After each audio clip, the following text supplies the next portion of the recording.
क्या होगा अगर आप अपने नेल्स को काटना ही बंद कर देंगे? क्या होगा अगर हमारी बॉडी की सारी बोन्स एक साथ टूट जाएं? हमें हिचकियां क्यों आती हैं? हम अपने को याद करता है क्यों नहीं कर पाते हैं? और कैसे रोज सुबह आपकी हाइट कुछ सेंटीमीटर बढ़ जाती है? और Seriously? आपको पता है कि गालों पर ये डिंपल्स एक खासियत नहीं बल्कि एक कमी है। इस वीडियो में आप अपनी बॉडी के कुछ ऐसे ही अमेजिंग फैक्ट्स को जानने वाले हो, तो बने रहिए Okay. वीडियो के एंड तक। नंबर 18। दोस्तों, आप किसी पर्टिकुलर टाइम टेबल से तो अपने नेल्स कट नहीं करते होंगे। जब आपको फील होता है कि आपके नेल्स बड़े हो गए हैं तो आप उन्हें कट कर लेते हैं। लेकिन क्या आप जानते हैं कि आपके नेल्स का ग्रोथ रेट क्या है और क्या होगा अगर आप कभी भी अपने नेल्स को कट ही ना करें? असल में दोस्तों, एक महीने में आपके नेल्स सिर्फ 3 से 4 मिलीमीटर तक बढ़ते हैं, यानी रोज आपके नेल्स लगभग 0.1 मिलीमीटर रेट से बढ़ते हैं। और अगर आप अपने नेल्स को काटना ही बंद कर देंगे तो नेल्स के बढ़ने के साथ साथ नेल्स में बैक्टीरिया, फंगस और इन्फेक्शन भी बढ़ने लगेंगे। श्रीधर छिल्लाल ऐसे व्यक्ति हैं जिन्होंने 66 इयर्स तक अपने लेफ्ट हैंड के नेल्स को नहीं काटा था।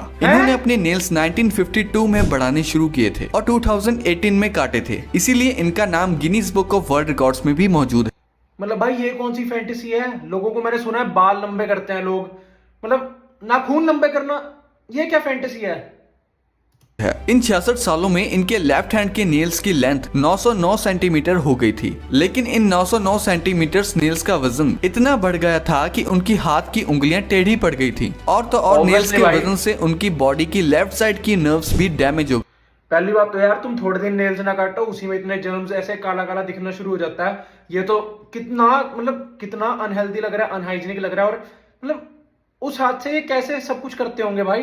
मतलब कपड़े पहनने होते हैं, कपड़े कैसे पाते होंगे, वॉशरूम कैसे जाते होंगे, एंड इन्होंने शर्ट पहन के, भाई शर्ट कैसे पाई है इन्होंने? लेफ्ट ईयर की हेयरिंग एबिलिटी भी खत्म हो गई थी। नंबर 17। दोस्तों, ये बात साइकोलॉजिकल प्रूव्ड है कि अगर आपके पास कोई यॉर्निंग कर रहा है यानी उबासी लेता है तो आपको भी ऑटोमेटिकली उबासी आने लगती है। लेकिन क्या आप जानते हैं कि उबासी लेना बॉडी के लिए बहुत जरूरी होता है, क्योंकि उबासी लेने से ह्यूमन बॉडी का टेम्परेचर रेगुलेट होता रहता है, ब्रेन एक्टिव रहता है, बॉडी के अंदर ऑक्सीजन सही से फ्लो होती रहती है और बॉडी के लंग टिश्यू लुब्रिकेट होते रहते हैं। सोचिए दोस्तों, एक छोटी सी दिखने वाली एक्टिविटी आपकी बॉडी की अच्छी फंक्शनिंग में कितना ज्यादा कंट्रीब्यूट करती है। नंबर 16।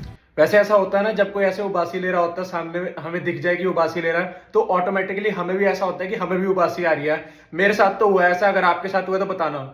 वैसे बेड पर से उठने का मन तो किसी का भी नहीं करता, लेकिन क्या हो अगर आपको कोई 2 महीनों तक बेड पे रहने के लिए ही $19,000 यानी कि 15 लाख रुपए दे? जी हाँ, नासा ने ये चैलेंज लोगों को दिया है, क्योंकि 2 महीनों तक सिर्फ बेड पे रहना बहुत ज्यादा मुश्किल है। बल्कि ऐसा करने से ह्यूमन हाइबरनेशन भी हो सकता है, जैसे हार्ट रेट का 150 बीट्स तक बढ़ जाना, शोल्डर और हिप्स का ब्लड फ्लो रुक। भाई पैसे मिल रहे हैं वो भी सोने के लिए, रेस्ट करने के लिए, तो कौन नहीं भाई पार्टिसिपेट करेगा? भाई मेरे को अपनी एंट्री करनी है भाई, ये कहाँ पे हो रहा है, मेरे को एंट्री जाना, करनी है। फैट का बढ़ जाना, मेंटली इनएक्टिव हो जाना और भी बहुत सारी प्रॉब्लम्स का होना, और आखिर में ये आपकी जान भी ले सकता है। तो इससे अच्छा है कि आप मेहनत करके ही पैसे कमाएं, ना कि 2 महीने तक बेड पर रहे। भाई वो भी मेहनत ही है। दोस्तों, स्किन हमारी पूरी बॉडी को कवर करती है, इसीलिए ये बॉडी का सबसे बड़ा ऑर्गन होती है। लेकिन क्या आपको पता है कि ह्यूमन स्किन की 1 इंच किस चीज से बनी हुई होती है? ह्यूमन स्किन की 1 inch 19 million skin cells, 650 sweat glands, 20 blood vessels और 1000 नर्व एंडिंग से बनी हुई होती है। सबसे हैरान करने वाली बात तो ये है कि स्नेक्स की तरह ह्यूमन स्किन भी हर 28 डेज के बाद रिप्लेस होती रहती है। आसान लफ्जों में कहें तो हर 28 डेज के बाद स्किन सेल्स जनरेट होते हैं और डेड स्किन सेल्स हवा में रिलीज हो जाते हैं। नंबर 14। जब आपको हिचकियां आती हैं तो आपसे कहा जाता है कि जरूर आपको कोई याद कर रहा है, लेकिन क्या आपको पता है कि हिचकियां आने का बायोलॉजिकल रीजन क्या होता है? असल में दोस्तों, ह्यूमन बॉडी में लंग्स के नीचे डायफ्राम मसल्स होती हैं जो चेस्ट कैविटी से एब्डोमेन को अलग रखती हैं, और डायफ्राम इनवॉलंटरी कंट्रैक्ट हो जाता है तो हमारी वोकल कॉर्ड्स बंद हो जाती हैं और जिसकी वजह से ये हिक की आवाज आती है, इसीलिए इन्हें हिकअप्स कहा जाता है। हिचकियां मिनिमम 2 से 3 मिनट्स और मैक्सिमम 48 घंटों तक एक्टिव रह सकती हैं। लेकिन चार्ल्स ओसबोर्न ऐसे व्यक्ति हैं जिन्हें हिकअप्स का सबसे लंबा अटैक हुआ था। चार्ल्स को 1922 से हिचकियां आनी स्टार्ट हुई और 1990 तक यानी 68 ईयर्स तक नॉन स्टॉप हिचकियां आती रही। एक एस्टिमेट के अकॉर्डिंग चार्ल्स को उनकी लाइफ में 430 मिलियन बार हिचकियां आई थी और फाइनली उनकी डेथ के 1 साल पहले 97 की एज में उनकी हिचकियां बंद हो गईं। इसीलिए चार्ल्स का नाम Guinness book of world records में सबसे ज्यादा लंबे वक्त तक हिचकियां लेने के नाम से मौजूद है। यार यहाँ पे थोड़ी देर हिचकी आती है, वैसे इरिटेशन होनी शुरू हो जाती है। ये तो भाई बंदा इतने सालों तक हिचकी आती रही है इसको। और यार गाइस, ये क्या सुनने को मिल रहा है कि हिचकियां याद नहीं कर रहा होता कोई, तो मतलब वो मेरे को याद नहीं करती थी क्या जब मेरे को हिचकी आती थी? ओ यार शिट। नंबर 13, किसी किसी को तो बहुत ज्यादा पसीना आता है तो किसी किसी को पसीना बिल्कुल भी नहीं आता है। पसीना ना आने की कंडीशन को अनहाइड्रोसिस कहा जाता है और ज्यादा पसीना आने की कंडीशन को हाइपरहाइड्रोसिस कहते हैं। लेकिन दोस्तों पसीना भाई मुझे तो बहुत आता है यार। के लिए बड़ी मुश्किल की बात है, क्योंकि अनहाइड्रोसिस से इंसानों की बॉडी में अलग अलग तरीके की स्किन रिलेटेड प्रॉब्लम्स जैसे एक्ने, डार्क स्पॉट्स, रेडनेस होने लगती है और इसके ऑपोजिट पसीना आने से हमारी बॉडी हीट को बाहर निकालती रहती है। नंबर 12, मुझे जब सच हम में किसी बहुत को आता है गुदगुदी भाई। करते हैं तो सामने वाले इंसान पर इसका बहुत असर होता है। वहीं दूसरी तरफ जब हम अपने आप को गुदगुदी करने की कोशिश करते हैं तो हमें ये फील भी नहीं होती है। अरे लेकिन हाँ? क्या आपको पता है कि ऐसा क्यों होता है? दरअसल दोस्तों जब हम अपने आप अरे सीरियसली गाइस, ये तो खुद को खुजली करके भी खुजली नहीं होती यार।